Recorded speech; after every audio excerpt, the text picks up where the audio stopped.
amém, glória a Deus. Bom dia, meus irmãos. A graça e a paz do nosso Senhor Jesus. Antes de irmos para a palavra, eu queria ter mais um tempinho de vocês. Eu queria chamar a Fabiane aqui. Fabi, vem cá, por gentileza. Vamos aplaudir o Senhor pela vida da Fabiane e também pela vida da Marlene. Vem cá, Marlene. Aplaudir o Senhor pela vida da Marlene também, irmãos. Por que elas estão aqui? Porque elas estão completando mais um ano de vida. Olha aí que bênção, gente. Glória a Deus. Fabi está aqui nos servindo ali na diaconia, tem sido uma bênção para a nossa igreja. Marlene também tem nos servido aqui também, está ativa aqui aos sábados. E nós somos gratos a Deus pela vida de vocês. Se chegaram até aqui é porque até aqui o Senhor ajudou vocês. Foi com vocês, porque o Senhor é Deus conosco. E graças a Ele, vocês estão mais uma vez completando mais um ano de vida. Glória a Deus. Vamos orar por elas? Vamos estender as mãos para elas aqui, irmãos? Pai, obrigado, Senhor. Obrigado pela vida da Fabiane. Obrigado, Senhor, pela vida da Marlene. Obrigado, Senhor, por mais um ano de vida que as suas filhas estão completando. Obrigado, Senhor, pela Tua graça, que mais uma vez a Tua misericórdia se renovou na vida delas. Que assim como o Senhor continuou guiando elas até aqui, continua guiando, continua, Pai, alimentando elas do Senhor, continua sendo com elas nos planos que elas tiverem. Que a partir de hoje elas continuem amando mais o Senhor, temendo mais ao Senhor. Nós oramos, Pai, para que o Senhor possa continuar guardando os planos, mas acima disso, guardando o coração e a mente delas no Senhor. Que elas possam continuar tendo os olhos fixos no Senhor Jesus, que é o autor e consumador da nossa fé. E nós damos graças ao Senhor por mais um ano de vida que de fato elas estão completando, em o nome de Jesus. Amém. Vamos aplaudir o Senhor pela vida delas. Deus abençoe, Fabi. Glória a Deus. Deus abençoe, Marlene. Amém, irmãos? Se estamos aqui, se existimos, se vivemos, é no Senhor. É por causa dEle, por Ele. Não é verdade?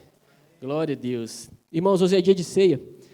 E eu queria lembrar, mais uma vez, aquilo que o Senhor fez por nós, a partir de um texto. Colossenses capítulo 1, a partir do versículo 13. Colossenses capítulo 1, a partir do versículo 13. Colossenses capítulo 1, versículo 13. Nós amamos o Senhor, amém, irmãos? Nós amamos o Senhor Jesus. É por causa dele que nós estamos aqui. E queremos conhecer mais Ele, ansiamos mais Ele. Colossenses capítulo 1, versículo 13 e versículo 14. Colossenses capítulo 1, versículo 13, versículo 14, diz assim a palavra do Senhor.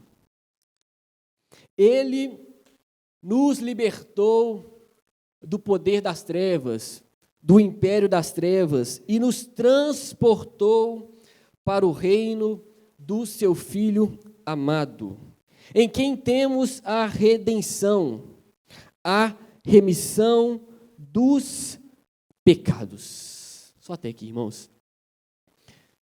Irmãos, quem é Jesus? O que Jesus fez por nós? Qual é o poder que Jesus tem? O que Cristo fez na vida daqueles que creram nele? O que Cristo faz em nossas vidas? O que Ele é para nós, os que confiaram nele como o seu Salvador? Quem Cristo é e o que Ele fez por nós deve estar cada vez mais aceso em nosso coração. O que Jesus é para nós, a obra de Cristo a cada manhã deve estar cada vez mais intensa em nosso coração. Não deixar cair no esquecimento. Por que eu falo isso, irmãos? Porque todo mundo aqui está na correria.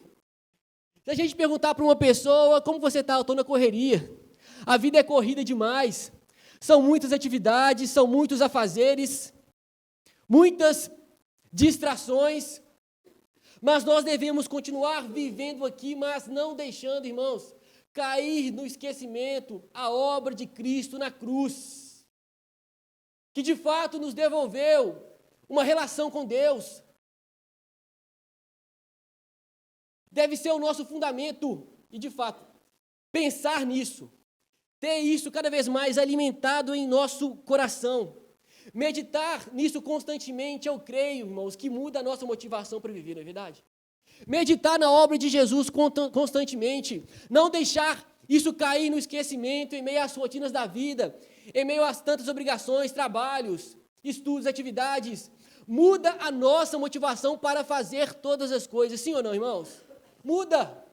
Eu tenho certeza que você, após ter sido encontrado por Jesus, você trabalhava de uma forma, você se relacionava de uma forma, mas depois que os seus olhos foram abertos, você agora tem uma outra motivação para fazer tudo que você já fazia antes. Isso aconteceu com você, irmãos? Aconteceu comigo, porque você nasceu de novo. Levantar então, irmãos, tendo isso em mente, muito forte. Pensar intensamente na obra de Cristo, irmãos, muda o nosso dia. Muda a nossa relação com a segunda-feira, muitas vezes. Vocês não gostam da segunda-feira de manhã, não, irmãos? Da domingo à noite, muita gente começa quase a entrar em depressão, irmãos. Mas aquele, irmãos, que tem de forma intensa no seu coração aquilo que Cristo é para você, aquilo que Ele fez por você, pode ter momentos de tristezas, pode passar por dores, pode passar por tribulações, mas consegue se alegrar no Senhor, porque, irmãos, tem consciência daquilo que o Senhor fez por você naquela cruz. Por isso que viver isso de forma intensa é o que Deus tem para nós. Trazer à memória de fato quem Cristo é, irmãos. Quem Cristo é? Qual o poder de fato que Jesus tem? E em outras palavras, é isso que o apóstolo Paulo está fazendo aqui. Falando quem Cristo é, falando do poder de Jesus, falando da obra dele em nossas vidas. Porque, provavelmente, por falta de uma maior instrução, os crentes aqui da igreja de Colossos, eles haviam se entregado a um ensino errado sobre quem era Jesus. Eles acreditavam em Jesus, mas era um Jesus um pouco distorcido. Eles acreditavam em Jesus, mas era um Jesus um pouco misturado. Por quê? Porque depois de um tempo, falsos mestres haviam se infiltrado nessa igreja. Esses falsos mestres, eles falavam que eles de fato eram conhecedores da verdade, que eles tinham conhecimento verdadeiro, mas o que eles ensinavam diminuíam a obra e a pessoa de Jesus, e isso, irmãos, é um perigo. E é interessante observar que tanto os falsos mestres dessa igreja, que estava aqui nessa igreja, irmãos, como os falsos mestres de hoje, eles podem não negar alguns aspectos de Cristo, mas não dão a devida importância, não fala da sua supremacia. Paulo, então, corrigindo a igreja, aqui vai mostrar que Cristo, ele não é uma emanação de Deus, mas Cristo é a própria imagem do Deus invisível. Paulo vai mostrar que Cristo, irmãos, aqui nesse texto, ele é o verdadeiro Redentor que veio ao mundo para resgatar o homem pelo sangue da sua cruz. Ele faz isso dos versículos 13 até o 23. Mas eu queria ficar com você hoje no versículo 13 e 14 aqui. Mas para os gnósticos aqui, irmãos, dessa época, Cristo era apenas uma emanação de Deus. Para os muçulmanos, hoje em dia, Cristo ele é apenas um profeta. Para as testemunhas de Jeová, Cristo é apenas um ser criado, irmãos. Para alguns romanos, católicos romanos, Cristo pode ser apenas um dos vários mediadores que existem, segundo eles, segundo a tradição, entre Deus e os homens. Para os espíritas, ele é apenas um espírito iluminado, um espírito evoluído. Para os budistas, irmãos, ele é apenas uma mente brilhante. Mas para João Batista, irmãos, ele é o Cordeiro de Deus que tira o pecado do mundo. Irmãos, para o profeta Isaías, ele é o maravilhoso, Ele é o Deus forte, Ele é o Pai da eternidade, Ele é o príncipe da paz, irmãos. E para o apóstolo Paulo, Cristo que é Deus, o texto diz no versículo 13, Ele nos libertou do poder das trevas. Irmãos, só é liberto aquele que um dia estava preso, não é verdade? E o mundo, irmãos, o ser humano sem Deus, as pessoas sem Cristo, com toda a sua pretensa sabedoria, com toda a sua pretensa sabedoria e justiça, sem Cristo está sob o domínio das trevas. Sem Cristo está sob o império das trevas. Às vezes nós nos esquecemos, irmãos, que tem um império do mal atuando no mundo. É verdade que é de forma limitada pelo próprio Criador de todas as coisas, que é o nosso Deus, mas Ele está atuando no mundo. E o Deus deste reino, deste império que está atuando no mundo, é Satanás. Ele é chamado de diabo, ele é chamado de destruidor, ele é chamado de assassino, ele é chamado de o pai da mentira, ele é o chamado de o Deus deste século. Ele é chamado, irmãos, de príncipe das trevas. Ele é o dragão, a antiga serpente.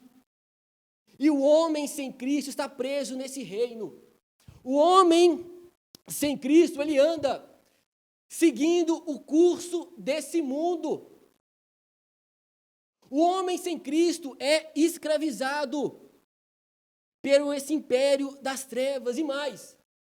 Além do homem sem Cristo está sobre o domínio do império das trevas, ele não consegue se libertar de lá por ele mesmo. Não existe conhecimento humano que é capaz de libertar o homem dessa condição. Não existe, irmãos, sabedoria, não existe esforço humano que é capaz de libertar o ser humano dessa condição, de estar sob o domínio das trevas, de estar sobre o império das trevas. Mas Deus fez por nós aquilo que não poderíamos fazer por nós mesmos. O texto diz que Ele nos libertou do império das trevas. Ele nos libertou do domínio das trevas e nos transportou para o reino do seu Filho amado. Irmãos, qual a participação que você tem disso? Por isso que a salvação é pela graça mediante a fé. Isso não vem de nós, é dom de Deus. Não por obras, para que ninguém se glorie, irmãos. Estávamos no império das trevas, estávamos cegos, oprimidos, com os olhos vendados, irmãos. Tomávamos atitudes achando que seria o melhor para nós, mal sabíamos nós, irmãos, que prejudicávamos a nós mesmos sendo escravizados pelo pecado. Sim ou não, irmãos? Estávamos dessa forma, mas Deus abriu os nossos olhos. Deus, irmãos, tirou as correntes que nos prendiam. Deus, irmãos, em uma outra linguagem, abriu as portas que nos trancavam nesse reino de escravidão e nos fez sair para uma nova vida. Ele fez isso conosco. Agora, irmãos, pensa comigo, ter isso intenso em nosso coração, será que muda a nossa disposição para viver? Não deixar isso cair no esquecimento, irmão, será que muda a nossa motivação de estar aqui? De estar aqui, até aqui mesmo, iniciando a semana aqui, em um ambiente de louvor e adoração. O Senhor muda a motivação, que eu estou aqui pregando, que os irmãos do Ministério de Louvor estão louvando, tendo isso intenso em nosso coração, muda a motivação de que você vai iniciar a semana, já iniciou hoje, né? Vai continuar a semana amanhã trabalhando, se relacionando, muda. Irmãos, que o Espírito Santo de Deus nos ajude, para que isso não caia no esquecimento. O que o Senhor Jesus fez por nós, que Deus fez por nós, por meio do seu Filho. Irmãos, nós podemos passar dificuldades. Quem que passa dificuldade aqui, irmãos? Nós podemos passar lutas. Nós podemos passar por adversidades. Nós podemos, irmãos, ser provados. Mas, irmãos, nós podemos nos alegrar no Senhor. Porque, nas palavras de um teólogo chamado William Hendricks, ele diz que Deus nos tirou do reino obscuro das ideias falsas. Deus nos tirou do reino obscuro das ideias imaginárias para nos introduzir na terra banhada pelo sol do conhecimento claro. Nós nascemos de novo. Deus fez isso por meio do seu Filho, aquele que confessa Jesus como Senhor e Salvador da sua vida, irmãos. Ele experimenta dessa novidade de vida. Então entenda, acordar, tendo isso em mente. Passamos dificuldades, como eu disse, passamos por problemas.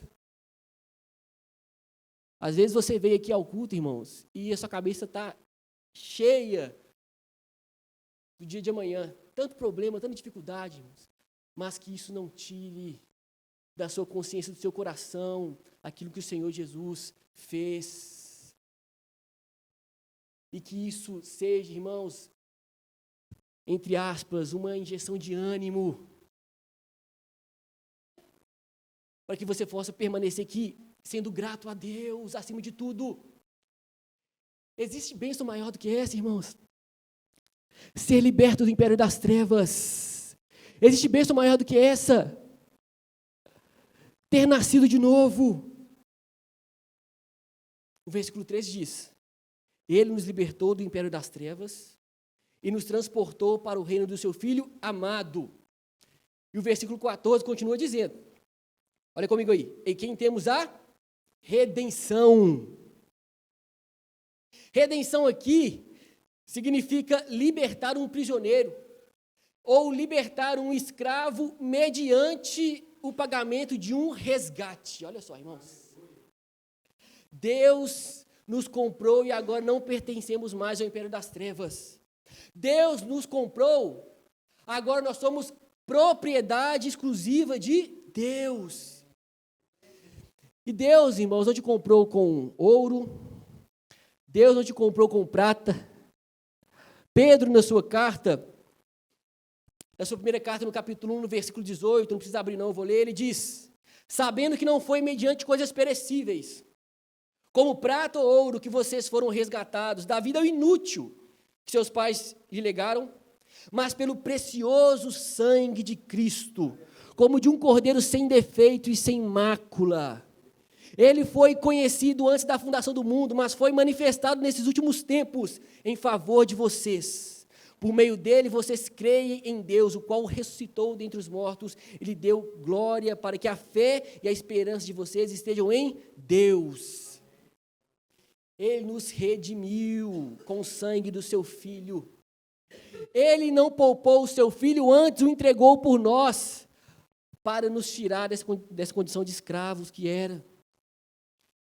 Ele não poupou o seu Filho, antes o entregou por nós, para nos resgatar da morte para a vida, para nos libertar do império das trevas, para o reino do seu Filho amado, em quem temos a redenção. E o versículo 14 continua dizendo: perdoando os nossos pecados, olha aí, ó, em quem temos a redenção e remissão dos pecados. Pecados. Esse perdão removeu a barreira entre Deus e o homem. Esse perdão nos deu um novo relacionamento com Deus, Agora nós temos paz com Deus por causa do seu mérito, por causa dos seus esforços. Paz com Deus por meio de Jesus. A nossa dívida foi paga. Agora nós temos paz com Deus. A nossa culpa foi cancelada. Agora nós temos paz com Deus. A justificação para quem crê em Cristo foi declarada. Agora nós temos paz com Deus. Fomos justificados. O que é justificação, irmãos? Justificação é tornar alguém como justo, tratar alguém como justo. Justificação é não considerar os pecados de alguém. Justificação é cobrir os pecados. Justificação, irmãos, é anunciar um veredito favorável. Justificar, irmãos, é tornar ou declarar o pecador legalmente justo diante de Deus. Dizem os estudiosos que o que Paulo tem em mente aqui, quando trata desse termo, é um tribunal. Deus, ele é esse justo juiz que tem a função de aplicar a lei. Deus é esse justo juiz, entende isso? E tem a função de dar uma sentença. E nós, os seres humanos, estamos no banco dos réus, porque somos pecadores. Cometemos pecados, e os pecados nesse tribunal são como infrações, crimes. O pastor Mateus costuma dar um exemplo aqui. Ele pega alguém aqui e fala assim, olha, qual que é a sua idade? Aí, pega sempre o Vitor, né?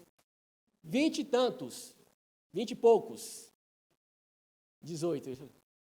Aí, se o Vitor for um homem muito santo, muito temente a Deus, ele pega só uma vez no dia. Agora, irmãos, multiplica a idade do Vitor pela quantidade de dias no ano, irmãos.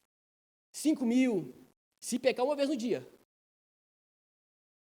7.000, 10.000, 20.000, dependendo da sua idade, 30.000. Pecados, irmãos, cometidos contra o Senhor. Somos culpados ou não, irmãos?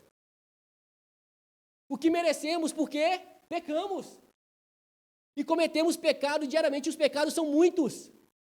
Justificar, irmãos, significa que nesse momento, Deus olha para os nossos pecados, nesse tribunal dele, e este juiz que tem a função de aplicar a lei, ao invés de nos condenar, porque ele tem que nos condenar, irmãos, culpados, ele nos dá uma sentença favorável.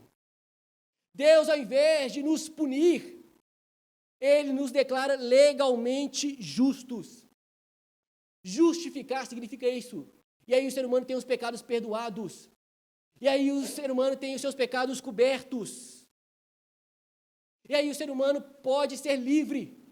Aí o ser humano ele pode ser salvo. Justificar, irmão, significa isso. Mas olha que interessante. Provérbios, capítulo 17, versículo 15. Provérbios, capítulo 17, versículo 15, irmãos. A palavra do Senhor diz algo.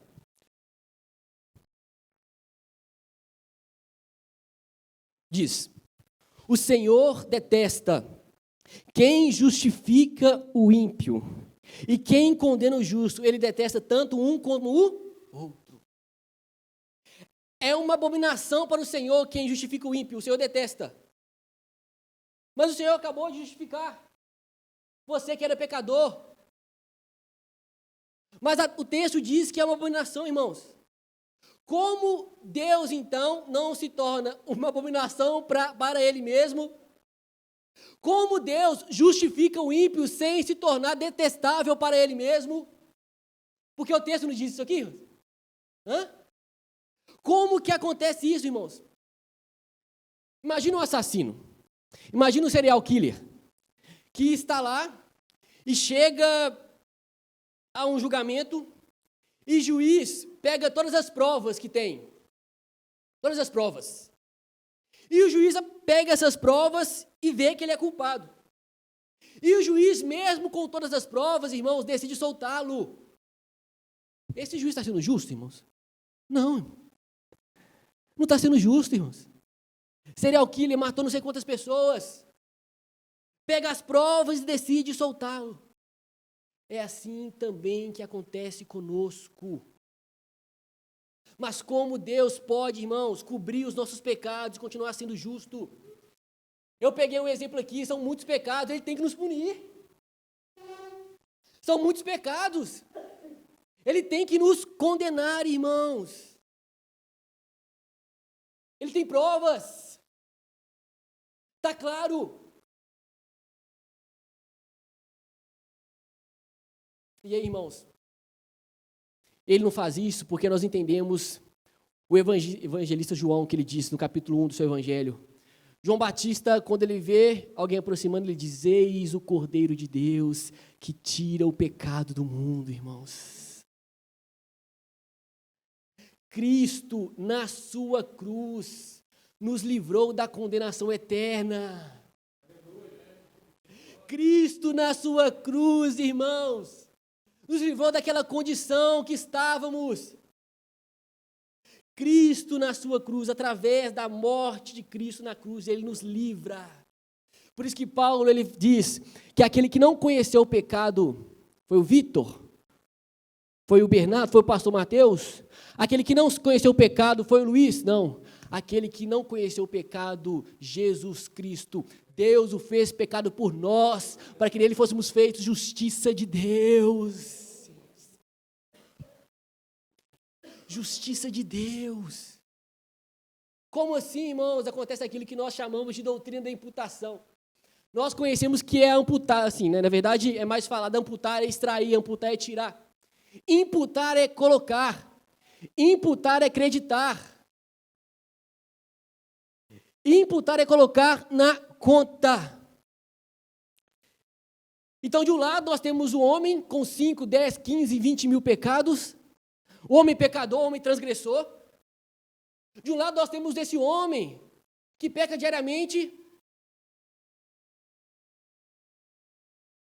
mas do outro nós temos Jesus, Cristo, santo, justo, fiel, que tem uma perfeição moral.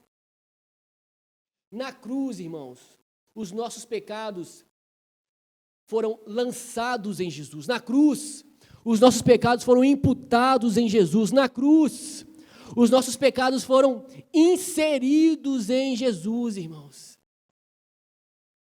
Olha isso.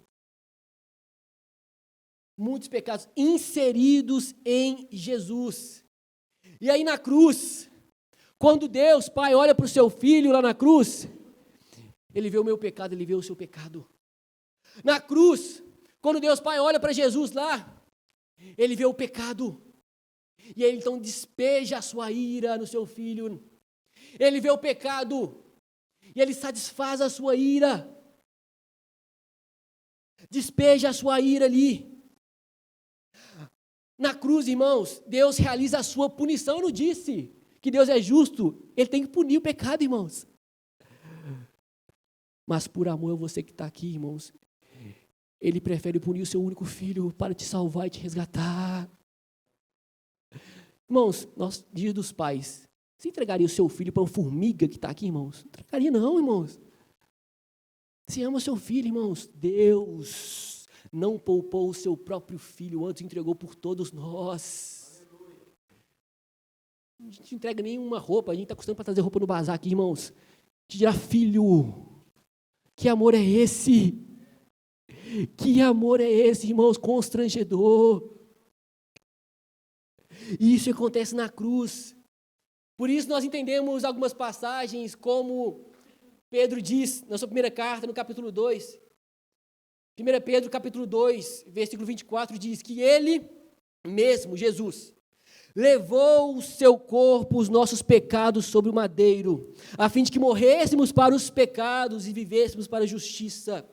Por suas feridas vocês foram curados.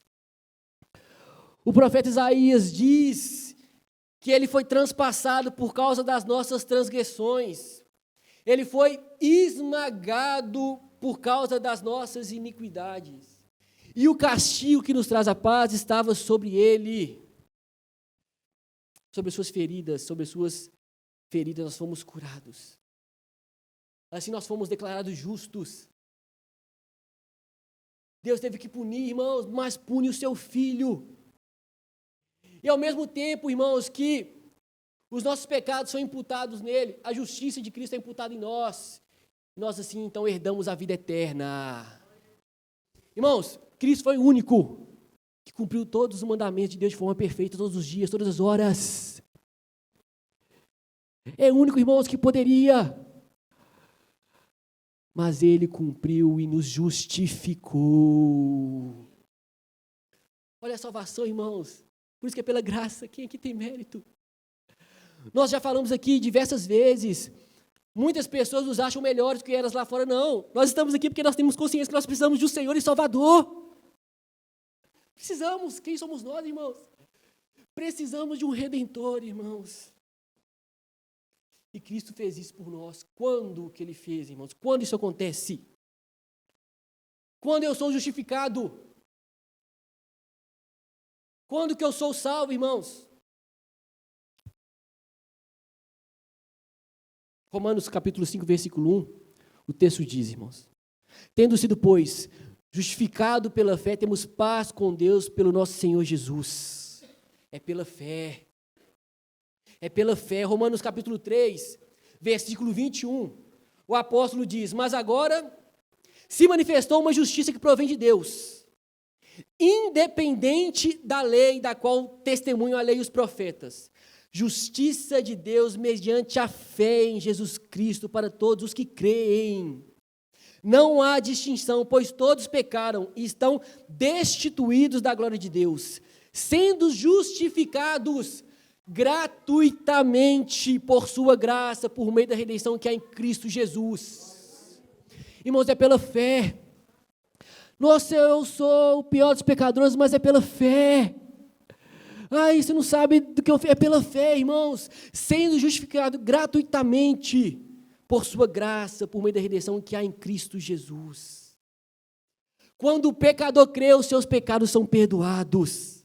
Quando o pecador crê, Deus bate o martelo e você é declarado legalmente justo diante de Deus. Quando o pecador crê, os seus pecados são lançados na conta de Cristo e você é justificado. Ah, irmão, será que nós podemos ser mais gratos ao Senhor? Por aquilo que Ele fez por nós. E qual que é o resultado disso, irmãos? Romanos capítulo 8, versículo 1, o texto diz que aqueles que depositam a confiança em Jesus, que têm fé na obra de Cristo, que confiou sinceramente no Senhor como seu Senhor e Salvador. Romanos capítulo 1, versículo 8 diz: agora, pois, já não existe condenação para o cristão em Cristo Jesus.